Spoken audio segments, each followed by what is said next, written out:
लगता है कुछ गड़बड़ है, कहकर वो दौड़ता हुआ आवाज की दिशा में जाने लगा।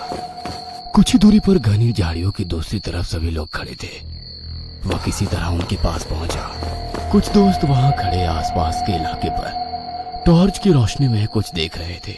आवाज किसकी थी? ये बहादुर माधुरी की। गुड़िया देखकर डर गई। गुड़िया? कौन सी गुड़िया? वो देखिए। कहते हुए उस लड़के ने अपने हाथ में ली हुई टॉर्च की रोशनी सामने वाले बड़े से पेड़ की 2 मूली टहनी पर डाली। वहां पर एक गुड़िया बंधी लटक रही थी। उस छोटी कपड़े से बनाई गुड़िया के भीतर घास फूस भरी हुई थी, जो फटे कपड़े से बाहर निकली थी। सफेद चूने से बनाई आंखें और चेहरा कुछ अजीब डरावना नजर आ रहा था। उस गुड़िया से नजर हटाते हुए कप्तान ने पूछा, तुम्हारे बाकी के दोस्त कहाँ हैं? वे दूसरी तरफ घूमने गए हैं। कितना अच्छा इलाका है। ये पिकनिक स्पॉट नहीं है, यहाँ से जल्द निकलना होगा। उन सभी दोस्तों ने कप्तान की तरफ देखा और एक लड़की बोली, निकलना होगा? पर क्यों? 2 दिन बाद हमने जमीन पर कदम रखा है और खाना भी खत्म हो गया है। भूख भी बहुत लग रही है। यहाँ कुछ तो खाने को मिलेगा।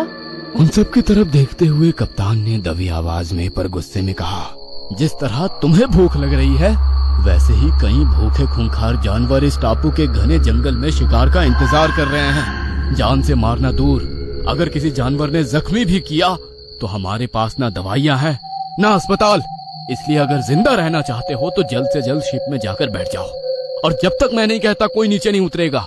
कप्तान की बात सुनकर एक लड़के ने कहा, बाकी दोस्तों को भी ले जाना होगा। उसकी बात सुनकर उस लड़की ने आवाज लगाई, दीपा जल्दी चलो। ये सब सुनकर कप्तान का गुस्सा 7वें आसमान पर पहुंच गया। उसने दबी आवाज में कहा, चीखो मत, उनको मैं देखता हूँ। तुम सबके सब शिप में जाओ, अभी के अभी। सब शिप की तरफ वापस चलने लगे। तभी उस इलाके में फैले गहरे सन्नाटे को चीरती हुई एक लड़की की चीख ने सबको दहला दिया। सब एक जगह रुके, उस आवाज की तरफ देखने लगे। तभी सामने कुछ दूरी पर उन घनी झाड़ियों और ऊंची घास में हलचल होती दिखाई दी। ऐसा लग रहा था जैसे कोई लड़खड़ाता, तड़पता, चीखता, दर्द से कराहता हुआ इन्हीं की तरफ आ रहा था। कप्तान उसी ओर देख रहा था और उसके पीछे खड़े सभी दोस्त कप्तान के ठीक सामने हो रही उस हलचल को देखकर सहम गए थे। तभी लगा जैसे वो जो कोई भी झाड़ियों से उनकी तरफ आ रहा था वो लड़खड़ा कर जमीन पर गिर पड़ा है। वो क्या है, ये घनी झाड़ियों की वजह से दिखाई तो नहीं दिया, पर झाड़ियों की हलचल के साथ जमीन पर गिरने की आवाज से ये समझ आ गया था। वे दोस्त आगे कदम बढ़ाते कि तभी कप्तान ने उन्हें उसी जगह रुकने का इशारा किया। सभी डर के मारे अपनी अपनी जगह खड़े हो गए। ग्रुप की दोनों लड़कियां बुरी तरह से कांप रही थी। हाथ में जलती मशाल लिए कप्तान धीरे धीरे कदम बढ़ाते हुए आगे बढ़ने लगा। वह नजदीक पहुंच ही गया था कि मशाल की रोशनी कम होते होते पूरी तरह से बुझ गई और दोबारा चारों ओर घना अंधेरा छा गया। अब कप्तान के पास टॉर्च निकालने के अलावा कोई भी चारा नहीं था। दाएं हाथ से टॉर्च पकड़कर वो धीरे धीरे आगे बढ़ने लगा। एक एक कदम संभाल कर रख रहा था, क्योंकि पता नहीं आगे क्या था या क्या होने वाला था। घास और पेड़ों की डालियां हाथों से सरकाकर वो आगे बढ़ा और उसकी टॉर्च की सफेद रोशनी जमीन पर पड़े एक शख्स पर गई। वह उन्हीं के ग्रुप में से एक लड़का था जो जमीन की तरफ मुंह करके लेटा था। कप्तान का दिल डर के कारण जोर जोर से धड़क रहा था। खुद को संभालते हुए उसने उस लड़के के कंधे को हाथ से हिलाया। हेलो, तुम ठीक तो हो? पर जमीन पर पड़े उस लड़के के जिस्म में कोई भी हलचल नहीं हो रही थी।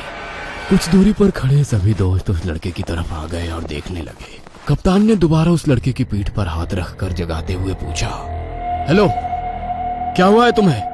और तुम्हारी दोस्त कहाँ है?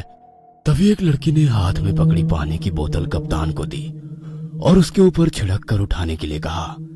कप्तान पानी छिड़कने ही वाला था कि अगले ही पल उस लड़की ने अपनी गर्दन आसमान की ओर घुमाई और उसकी आंखें देखकर हर कोई दहल गया, क्योंकि किसी ने उसकी दोनों आंखें निकाल दी थी।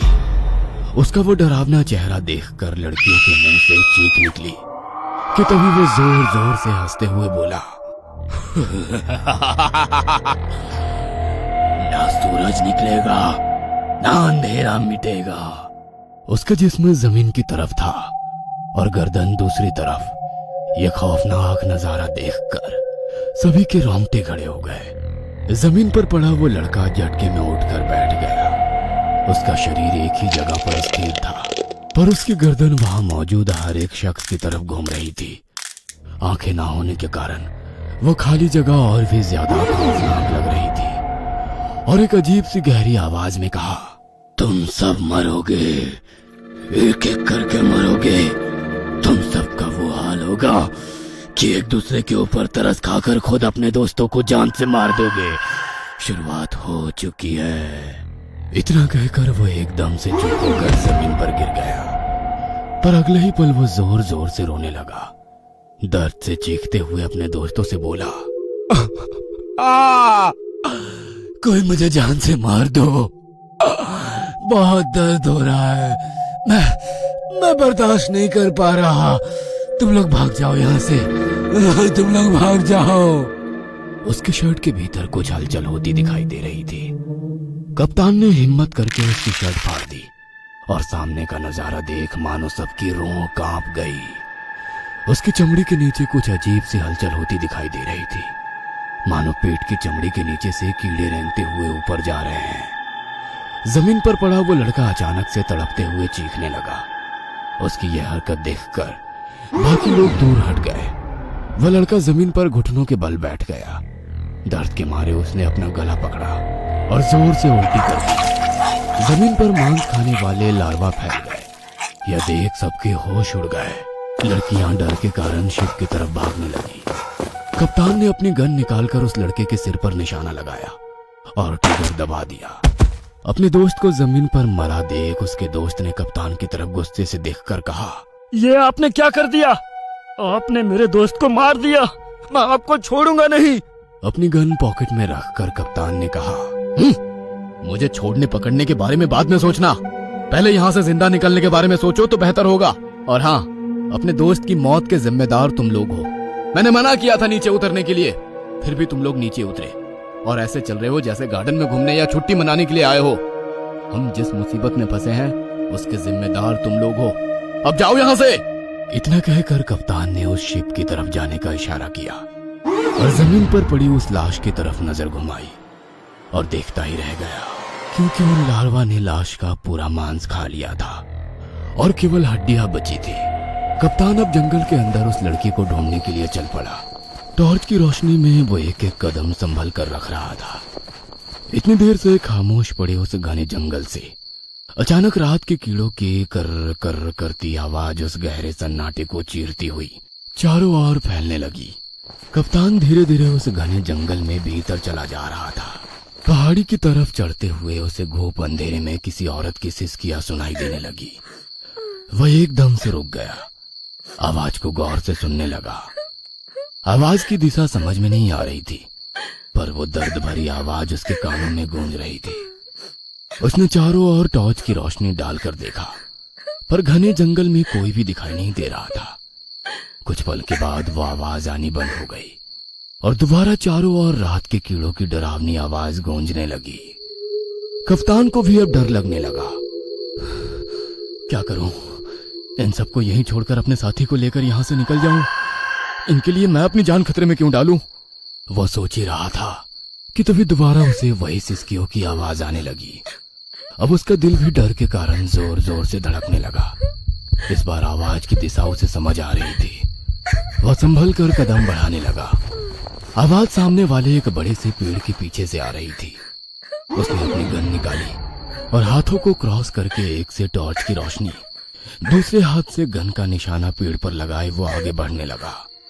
धीरे धीरे आगे बढ़ते हुए वो पेड़ के पास पहुंच गया और टॉर्च की रोशनी डाली, पर वहां तो कुछ भी नहीं था सिवाय एक लकड़ी की बनी काली गुड़िया के।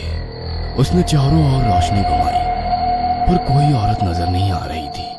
उसने अपनी गन पॉकेट में रखकर पेड़ से टंगी एक गुड़िया को उठाया और टॉर्च की रोशनी में देखने लगा। बड़ी अजीब सी गुड़िया थी। लकड़ी से बनी उस गुड़िया को हाथ से तराशा गया था। सफेद रंग से बनी उसकी आंखें काफी डरावनी लग रही थी, मानो वो आंखें उसी को घूर रही थी। काले घुंघराले बाल असली लग रहे थे। उस गुड़िया को काले धागों से लपेट कर रखा था। कप्तान उस धागे को धीरे धीरे खोलने लगा।